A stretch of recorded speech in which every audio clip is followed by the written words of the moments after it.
back at the Organic Truth Podcast. Let's go. I want to start this off real quick and fast. Fast, quick, whichever one first. I want to ask you a question. And if you're listening, I really truly want you to answer this. Because this is a question that you're really deeply going to have to either dig down deep to answer, or you just going to answer on a superficial level without even thinking.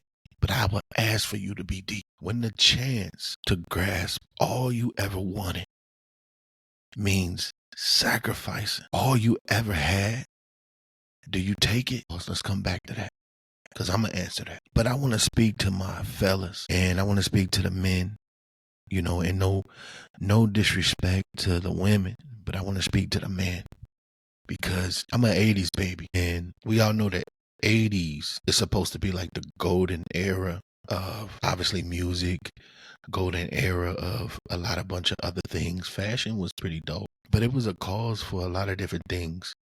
We all come from different cultural backgrounds, and I always like to say even if we don't look the same and we're not the same ethnicity, the only thing that separates us is our culture. That could be language. It could be just how we were raised, because I believe we all have the same, I don't want to say goals, but the same mission when it comes to just us being human beings. And especially if you're raised in a family, you just want your kids to be better, to do better, to think better, and to respond better than what you did. Especially if you come from a place where, things wasn't always the best for you. And I know that can be everybody's story.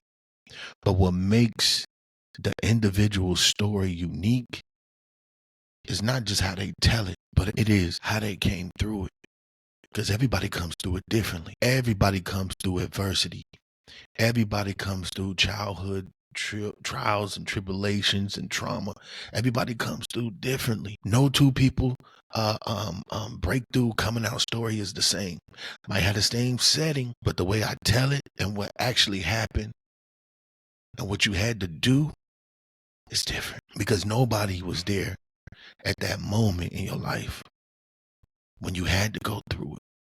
When that moment, it was scary, terrifying. So I'm speaking to the fellas, who suffer in silence. It could be one or two things. It could be a powerful thing, or it can be something that destroys you. You say, Living, what you talking about? Suffering in silence. What is that? What could you possibly be talking about? It's those moments where you had those talks to yourself, things you're doing that ain't good for you. It's those moments when you have to truly either ask yourself, are you going to practice some of the things that you preach? I hold myself accountable. Am I a human being? Do I make mistakes? I do. But like I said, the story ain't about how you tell it. It's what you do. It's what you do to get through, or to make a decision to change, or to learn, or to figure out how to be better, how to navigate through these waters. It's troubling, but you got to do it. You got to do it. And I say it's okay for you to have conversations by yourself.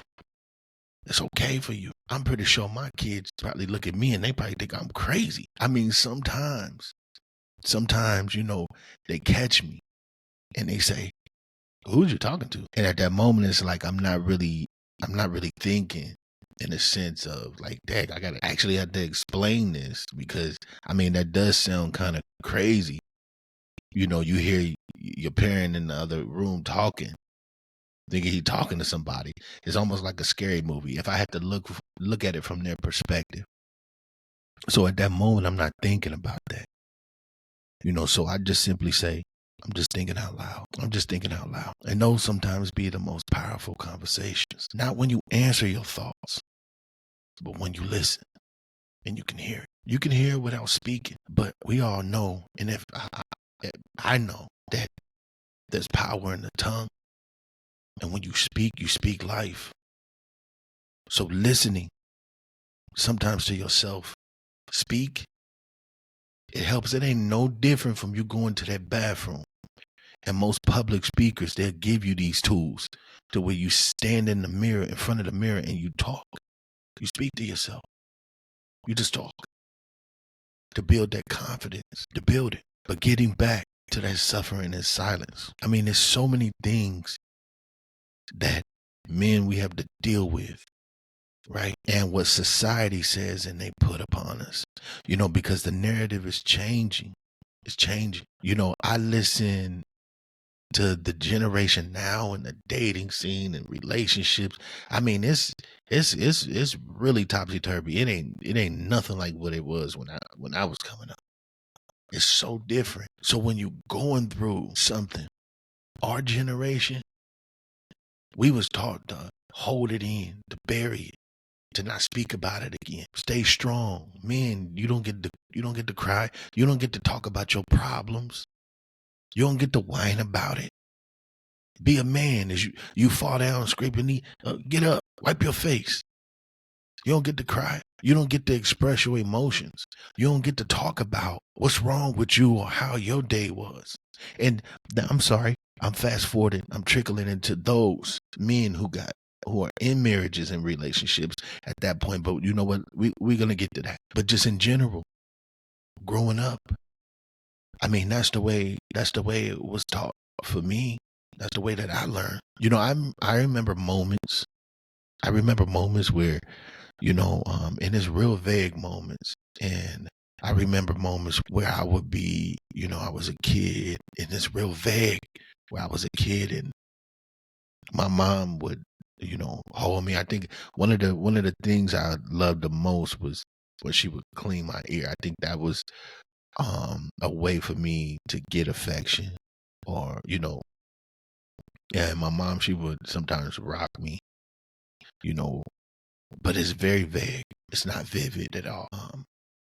Yeah, so it was different, and then especially if you come from a type of household where your parents wasn't really taught, or they didn't really receive that love. So it's like, how can they show you certain things when they didn't know how to receive it or didn't receive it themselves? See, because the generation goes back, it goes back, and there's a whole lot of stuff that we dealing with today. We dealing with it today. My generation dealing with that back trauma from our parents. It's painful. So it's like, fellas, how do you pop out of that? How do you pop out of that? And then especially if you raising men, young men, or boys to be men or girls, because subconsciously, all those things that we've been taught, it come out and we don't even know we doing it. Because we come from that generation of getting things that to cope with it, alcohol, drugs, women, or somehow, the man just didn't show up, I mean, my dad wasn't around. I'm pretty sure if he could have changed that, he would have, but who's to say? Sometimes things happen and things don't work out. And that's why it's crazy, because it puts that much battery in my back for me to not suffer. Here it is, right? That suffering in silence. To not suffer, and I'm speaking to the men, to not suffer in silence because you're trying to hold on to something and make it something that it's not, for the sake of not making it look like what you came from. That just means that whoever's going through that, you see what I'm saying? Because if you are the type of individual that can understand reason, that can communicate, but sometimes misunderstood, then you're good. Those are some pretty solid tools and skills to have. Not everybody good at talking or expressing themselves. I have come into a new evolution of being able to understand my emotions, understand what I'm feeling, and not only harness, but take it and learn how to control it and be able to use it verbally. It's a powerful thing, man, when you liberate yourself. And this is why I say when you speak truth organically, it's liberating. When you truthful to yourself, when you speak your own truth, nobody can use that against you. Nobody can use it against you. Nobody. Because you are the only one who knows you. Your reality is what you see. Now, whatever you want that to be, it could be delusional, it could be collective. It can go with how today's society is feeding it to you. And that's what you see. You see it the way that they do. Or you can create your own, one that makes sense to you, and you can see a different type of world. Now, when I speak about world, I'm speaking of like creating a aura of spiritual energy, prayer, meditation, whatever works for you. It could be you sitting in a corner humming all day. Well, not all day, but for 15 minutes. That is what brings you peace. It's too much we deal with, too much. So whatever direction you go to, and I'm not saying, and I'm talking to the fellas, and I was just talking to the fellas, but ladies, it ain't easy. It ain't easy for y'all either. I know. I'm raising one in this crazy, crazy society today that we living in. I mean, it's wild. Like some of the stuff that I see on the internet, it's like, can I even have that conversation? And it's crazy because it's like, I'm pretty sure they already exposed to it. So they know more than what you know before you even ask the question. You thinking in your head, you tiptoeing. Yeah, keep walking. Keep walking. Walk on by. Yeah. Keep walking. Because they are already 5 steps ahead. I learned that. That was what?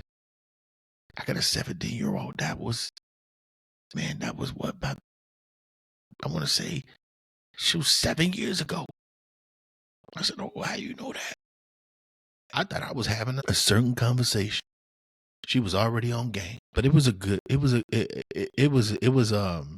bittersweet moment, but it was more of a sweet moment because I was proud that I didn't have to go into depth, but I was a little bit bitter because it was like, oh, I kind of wanted to have a conversation with myself, and kind of teach her myself, like get the information from the source, you know what I mean? So,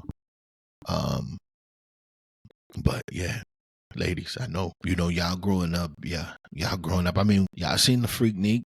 Y'all seen that? Y'all seen it? I know y'all have. But because it's crazy, because going back, let's jump back. And I was talking and we're talking about the Freaknik. I'm trying to think, that was that was in the 90s, right? So a lot of the people who were, I know I was young, a lot of the people who was in that era, right? And I'm speaking to you ladies right now. A lot of people who experienced that era of the Freaknik, right now, y'all dealing with the women y'all dealing with fatherless homes because of stuff like that. You go up there one night and all of a sudden you come back pregnant. So because once that happens,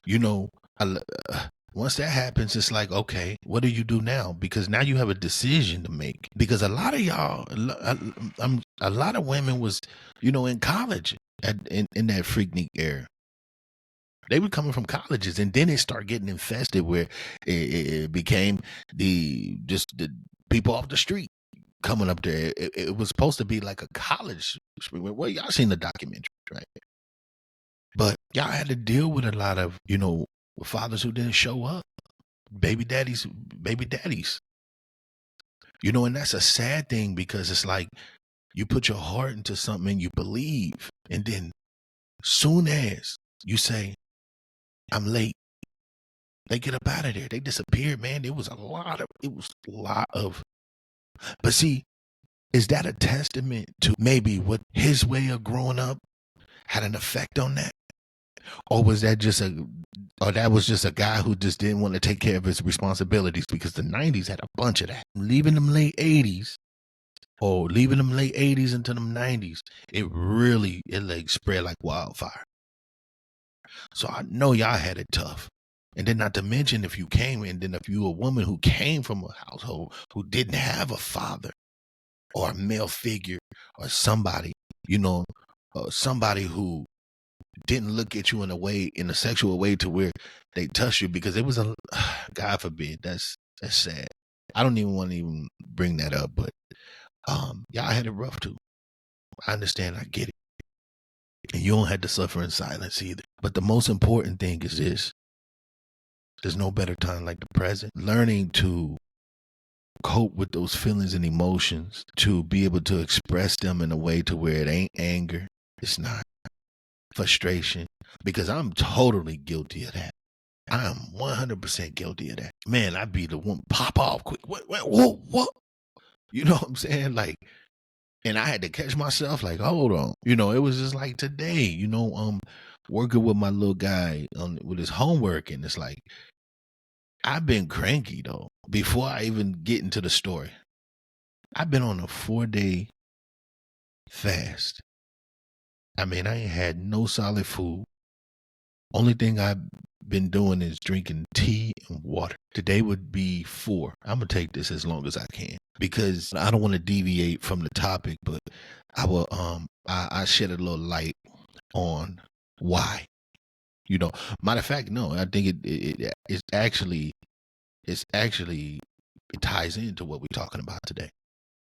And why? Because I feel like this is my personal accountability, for all the times that I said I was going to do something for myself.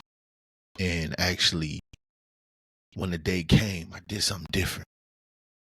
So I'm always the one being that encouragement, always the one trying to be that motivation, not trying to being that motivation to do the right things. And then when I turn around and I look up, it's like, you ain't practicing what you preach. You ain't practicing what you preach. You think because you went 2 days, or you think because you're convincing yourself you're going to start Monday, or you're going to start next week, or, you know what I'm saying? Like, no, that's unacceptable. And I think with certain things, when I look back at it now, especially like being in my prayer and being in, just my spiritual zone, like I said earlier, the suffering in silence, or suffering can be a good thing, or it could be a negative thing.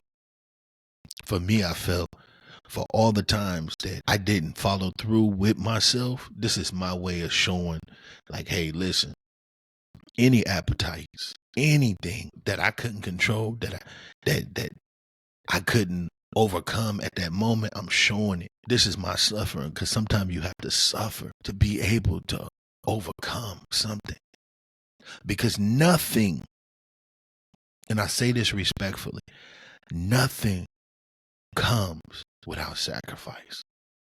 You always gonna have to make a decision, always. So I don't want to sit here and be making it seem like I'm glorifying suffering and stuff like that. No, because that ain't the type of suffering I'm talking about. Being able to hold yourself accountable spiritually for certain things that you know that you better at. You know you better than going in whatever it is you do. You know you better. That's not saying that I'm better than you or somebody else is better than you. No, it's you versus you. You know you better. I just told you your reality is yours. You got to live in it. You got to deal with your transgressions and the choices that you make. Trust me. I deal with mine. So this is my call to myself to say, okay, how much are you willing to suffer to show that you got control and you can overcome any challenge that's in front of you? Now, I'm not talking about that type. I'm not talking about, like, for me, like fasting. I mean, I'm trying to suffer that I pass out or fall out or anything like that. No, you go as far as you feel like you believe you need to.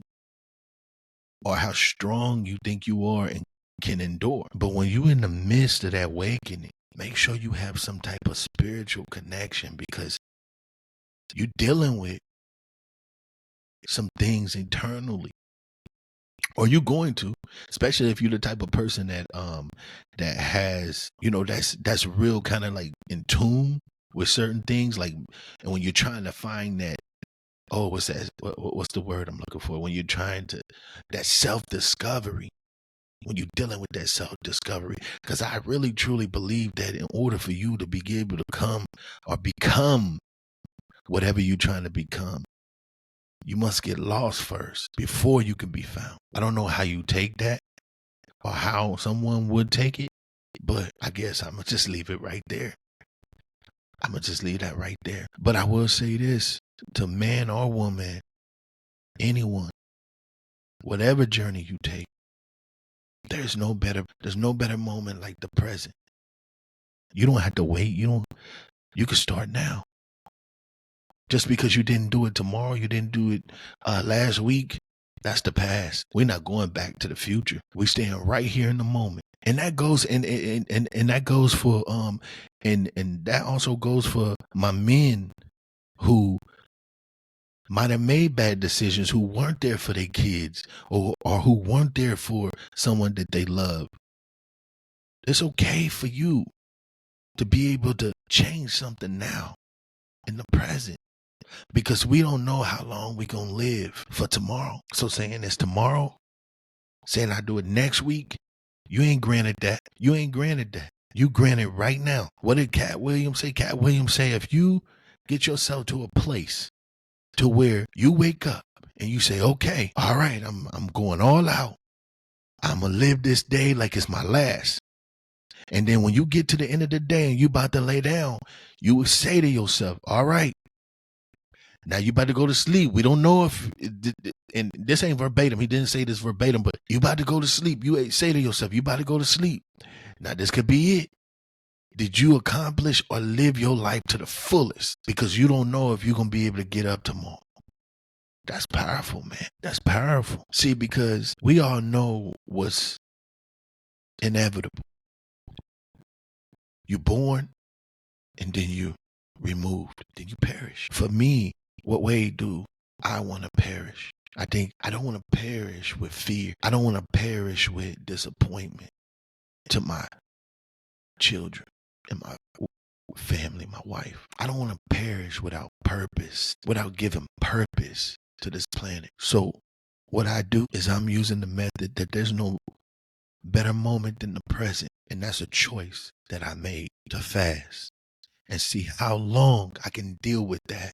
Because that's suffering. I'm not saying to the magnitude of like, oh, I'm going, not that. No, I'm talking about like putting your body, shoot, a boxer, all the training and all the stuff he has to endure, all the working out, and then putting his body through all that suffering and stress, not being able to eat certain things, and then sometimes some fighters they trying to make weight.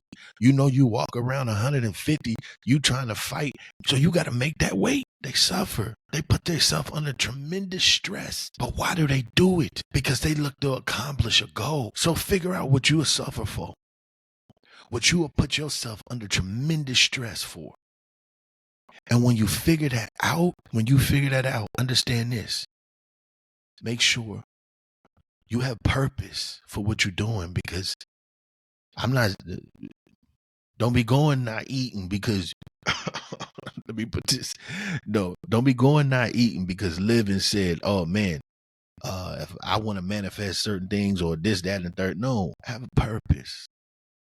Have a goal, have a reason, have some, and make sure you give yourself clarity as to why you're doing what you're doing and where you want to take it. But yeah, give it meaning, because fasting is not an abnormal thing. I mean, God bless the Muslim community just got off of Ramadan. I know I got a few people that I'm really close with, and they tell me all the things that they do, and for however long, You know, and some don't make it to the end, even in the Christian church. We fasted, so it's not a normal thing. When it says in the Bible, if you want something and you want to, sometimes you have to go into fasting, you know, because that shows your discipline for what you're trying to do and what you're trying to accomplish. But you have to stay in spiritual prayer too while you're doing that, because that's the purpose. You see what I'm saying? That's the purpose. But there's no better moment than the present. Getting back for the last thing and answering that question. This is how and why. That was a perfect segue. When the chance to grab all you ever wanted means sacrificing all you ever had, do you take it? For me, sometimes getting what you want doesn't mean that you're going to keep it for long, but sacrificing all you ever had could be a detrimental thing. And this is just something personal to me and just my point of view, my perspective. And I would love for you guys to answer the question for yourself. When the chance to grasp all you ever wanted means sacrificing all you ever had, do you take it? No, because there's no greater gift to have than what God blessed us with, the gift of memory. This is why I simply say there's no greater moment than the present, because the gifts you get when you build memories, when you stay in that moment and you do everything you ever wanted, nobody can ever take that away. So if I had to sacrifice everything I ever had, everything that I ever had, just to get everything that I ever wanted, everything that glitter and gold could be melted. What I mean by that, see, sometimes people ain't in my head, so I had to explain that even further. Everything that glitter and gold is a metal, and metal melts. It could be gold plated. That's a metal. It's just the way you look at it. Tomato, tomato, potato, potato. So I'm not sacrificing everything I ever had, because what I've had, even though it's in the past, I may cherish more than whatever I can get today, because I would give it up to have just a couple more minutes or days or years with some people who I love that are gone. I always have my memories. And if I had to lose those just to get what I wanted, it wouldn't be the same, because I sit and I think, in another lifetime, if I had it's just like asking yourself this question. If you had a chance to start all over and change all the people that were put into your life, loved ones and all, wife, kids, would you want to change that? Mike Epps said it better in a different analogy. Excuse me. And I'm going to leave y'all with this. He said there's always people complaining about their problems, not knowing that your problem, somebody would love to have.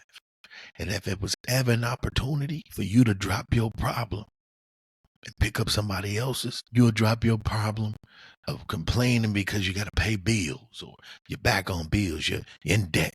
So you drop that. And the guy who's crippled, who in a wheelchair, can't walk, pick that up. And the only thing you left with is his problem, that part. There's no better moment like the present. So make a difference. Improve yourself. Make a change. Stay true to you and understand, be bigger than your appetites, because they can really consume you. And whenever you in doubt, so I leave you with this, because I just lost my train of thought. Whenever you in doubt of your vision, allow your plan B to enforce plan A. And I say that to say this: without a voice, there's no truth. Without truth, there's no voice. Organic Truth Podcast. Blessings to the people. Let's go.